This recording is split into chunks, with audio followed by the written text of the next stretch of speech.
नितेशलाही माहिती आहे मी काय वाढदिवस वगैरे साजरा करणार माणूस नाही. अनेक वर्ष मी वाढदिवस साजरा केलेला नाही. पण अशी सामंत साहेबांसारखी देवासारखी माणसं मिळाली की ते वाढदिवस असो किंवा कुठे मोठे पण द्यायचं असेल तर ते निलेश राणेलाच देतात. आणि तेच मला असं वाटतं माझ्या नशिबाचा तो भाग आहे की मला अशी देवासारखी माणसं भेटली. मी खरोखरच सामंत साहेब आपला परत एकदा आभारी आहे. हा कार्यक्रम करत असताना एवढ्या मोठ्या संख्येने आपण इथे आलात. खरं तर मला सामंत साहेब दुसऱ्यांच्या वाढदिवसाचं मनोगत मला चांगलं जमतं. माझ्याच वाढदिवसाचं मनोगत मी कधीच असं बोललेलो नाही म्हणून मला सुचत नाही. कारण का एवढे मोठे वाढदिवस करणं हे फक्त माझ्या जीवनामध्ये मी माझ्या राणे साहेबांचेच केले. दुसऱ्यांचे वाढदिवसच मला माहित नाही की एवढे माझेही मोठे वाढदिवस होऊ शकतात. हे मला पहिल्यांदाच आपण दाखवलं. माझ्या या सगळ्या व्यासपीठाने दाखवलं. मी मनापासून आपल्या सगळ्यांचा आभार व्यक्त करतो की मला लहानपणापासूनच राणे साहेबांचा वाढदिवस एक सण म्हणूनच वाटायचा की वाढदिवस कसा साजरा असावा आणि कोणाचा साजरा करावा तर तो फक्त माझ्या वडिलांचा साजरा करावा हीच भावना घेऊन मी अनेक त्यांच्या वाढदिवसाला त्यांचा वाढदिवस मोठा कसा होईल ह्याच्यासाठी प्रयत्न केले. मी असेल नितेश असेल त्यांनी पण आपल्यापेक्षा मोठा वाढदिवस हा साहेबांचा असावा वडिलांचा असावा म्हणून त्यांनी अनेक वर्ष खूप मोठे मोठे कार्यक्रम राणे साहेबांसाठी घेतले. हे सांगत असताना आपण हा जो कार्यक्रम इकडे उभा केला संध्याकाळी 5 वाजेपासून आपण इकडे गर्दी केली.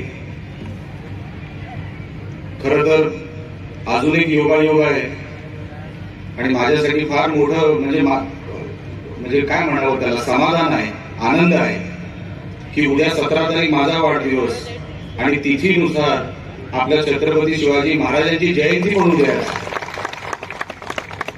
हाही एक माझ्यासाठी फार मोठं कारण आहे माझ्या वाढदिवसाचं. मी मनापासून आपल्या सगळ्यांचे आभार व्यक्त करतो.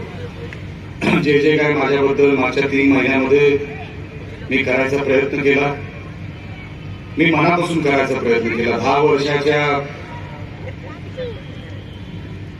जे काही झालं पराभव झाले वगैरे मी काय त्याच्यात जात नाही. पण मला लोकांनी निवडून दिलं ते काहीतरी करण्यासाठी दिलं. मागे जे झालं नाही ते सांगण्यासाठी दिलेलं नाही याची जाणीव ठेवून मी कामाला लागलो. आणि जसं मी निवडणुकीला सांगत होतो की जेव्हा मी त्या सभागृहात उठीन बोलायला आपल्याला अभिमानच वाटेल असं मी तिथे सभागृहामध्ये काहीतरी बोलेन असं काहीतरी करेन. आणि मी माझा प्रामाणिक प्रयत्न केला. मी फार काय मोठं केलं अशातला माझा सांगण्याचा माझा काही भाग नाही. जसं उदयजींना भीती होती की हा त्यांनी नेहमी बाहेरची भाषणं ऐकलेली होती. हा सभागृहात काय बोलेल हा कसा बोलेल ही अनेकांच्या मनामध्ये भीती होती. पण राणे साहेबांना इतके वर्ष जे मी गॅलरीत बसून बघायचो त्यांचा खास करून विरोधी पक्ष नेता म्हणून त्यांचा जो कार्यकाळ होता तो मी फार जवळून बघितला. त्यांच्याबरोबर त्याच काळामध्ये मी महाराष्ट्र फिरलो. विरोधी पक्ष नेता कसा असावा मुख्यमंत्री म्हणून त्यांचा कार्यकाळ त्यांना फार कमी महिने मिळाले. पण विरोधी पक्ष नेता म्हणून त्यांनी जे महाराष्ट्राची विधिमंडळ गाजवली अजूनपर्यंत नितेशलाही आपण विचारा सामंत साहेब अजूनपर्यंत राणे साहेबांचं नाव त्या सभागृहात घेतलं जातं की कामकाज करावं तर ते राणे साहेबांनी करावं विधिमंडळाचं. आणि अनेक वर्ष मी त्यांना गॅलरीत बसून बघायचो. त्यांनी 3-3 तास भाषणं केलेली आहेत. विदर्भावर केलेली आहेत. अनेक विषयांवर त्यांनी त्यांची विधिमंडळातली भाषणं मी तिथे बसून ऐकली आणि महाराष्ट्रातले त्यांचे दौरे मी जवळून बघितले. आणि म्हणून नेमकं काय करावं त्या विधिमंडळामध्ये जाऊन हे मला त्यांच्याकडून शिकता आलं. हे माझं भाग्य आहे. आणि एक छोटासा प्रयत्न मी तोच केला. मला आज 12 दिवस झाले विधिमंडळामध्ये. 12 दिवसापैकी 2 दिवस विधिमंडळ लगेच बंद झालं, कामकाज झालेलं नाही. या 10 दिवसामध्ये माझ्या कुडाळ मालवण मतदारसंघासाठी जे काय करता आलं, जेवढा आवाज, जे काही मांडणी योग्य पद्धतीने करता आली ते मी प्रामाणिकपणे केली. आपण जो आशीर्वाद मला दिला त्याची परतफेड शब्दांनी होऊ शकत नाही. मी किती जरी काम केलं तरी कामाने देखील होऊ शकत नाही. हे आयुष्यभराचे तुमचे जे ऋण माझ्यावर आहे हे फेडता फेडता माझं अख्खं आयुष्य जरी गेलं तरी ते कमी आहे तुमच्यासाठी. ही समज घेऊन मी कामाला लागलो असल्यामुळे आपण मला जी संधी दिली ती एवढ्या मोठ्या प्रमाणामध्ये आम्हाला कधी 3 महिन्यामध्ये संधी मिळाली नव्हती तुम्हाला तुमचे आभार व्यक्त करण्याची. आज ती संधी मला मिळाली कारण का या माझ्या मतदारसंघाच्या कानाकोपऱ्यातून आपण आलेला आहात. कानाकोपऱ्यातून आपण कधी कधी अनेक कुठल्या ना कुठल्या गावातून मला फोन करतात, साहेब तुमचं भाषण चांगलं तर ते मनाला का आनंद वाटलं की ती भाषणं जेव्हा माझे वडील बघतील, जेव्हा माझी आई बघेल तेव्हा त्यांना आनंद होईल की बघ हा माझा मुलगा ज्याला सगळ्यांनी कमी लेखलं होतं, आज बघ माझ्या मुलाबद्दल लोक काय म्हणतात.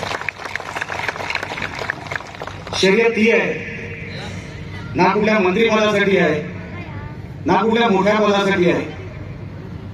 ज्यांनी सांगितलं होतं ना त्या नाही करू शकणार हे त्यांच्यासाठी.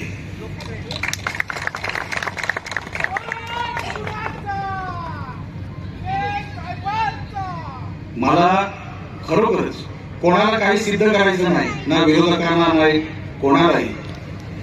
पण ही शर्यत स्वतःची होती की कुठेतरी मी राणेसाहेबांना तेव्हाच सांगितलं होतं. तेव्हा तिकीट मिळणार की नाही सामंत साहेब तेव्हाही माहित नव्हतं.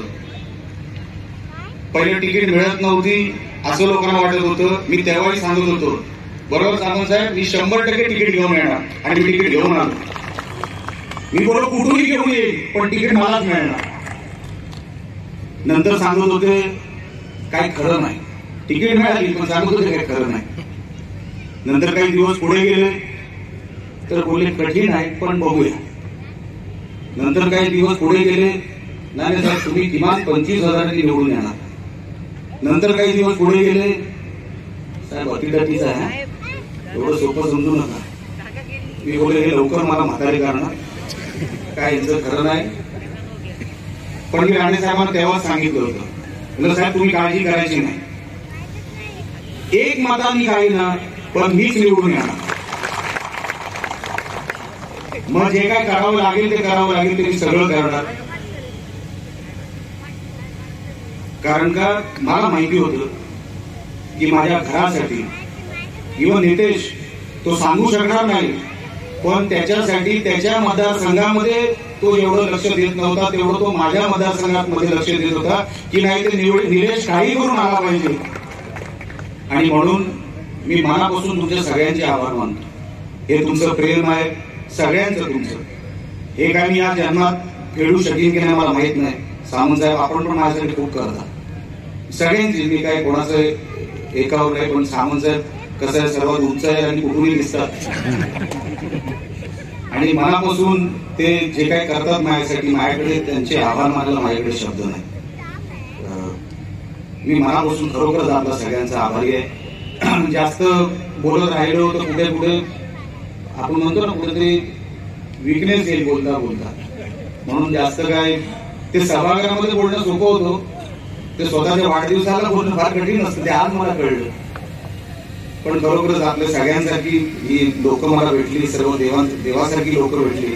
मी मनापासून आपल्या सगळ्यांचे आभार व्यक्त करतो आणि आपल्याला सगळ्यांना एक शब्द देतो की जेव्हापर्यंत राहील जेव्हापर्यंत जीव असेल या मतदारसंघासाठी आपल्या जिल्ह्यासाठी आपल्या कोकणासाठी आपल्या महाराष्ट्रासाठी वाटेल ते करीन पण आपल्या हिताचंच करीन एवढं मी तुम्हाला आज या निमित्ताने शब्द देतो. आपण फार मोठ्या संख्येने इथे आलात. आपण सगळे फार मेहनत माझ्या कार्यक्रमाला आपण घेतली. मी मनापासून आपल्या सगळ्यांचे आभार व्यक्त करतो आणि इथेच थांबतो. जय हिंद जय महाराष्ट्र.